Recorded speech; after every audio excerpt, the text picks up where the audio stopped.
The Holden MyLink infotainment system is one of the easiest and most intuitive systems when it comes to functions like connecting a phone via Bluetooth. Depending on your device, you may need to first unlock the screen to access your Bluetooth phone settings. Activate Bluetooth discoverable mode settings on your phone.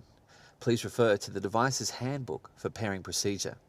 To pair a phone or device to MyLink, press the config button.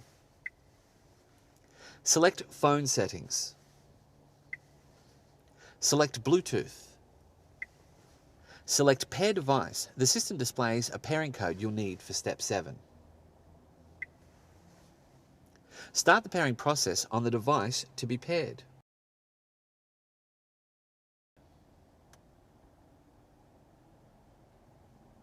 Locate and select MyLink on the list from the phone or device.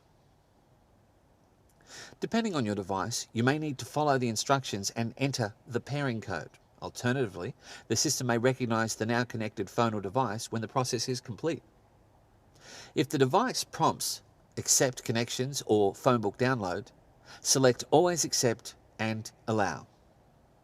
Repeat these steps to pair up to 5 devices, remembering that only one phone can be connected at any one time. You can also use voice control, standard on all VF Commodores, to pair your Bluetooth device by pressing the talk button on the steering wheel, waiting for the prompt saying pair and following the commands. It's important to note that touching your phone while driving is illegal.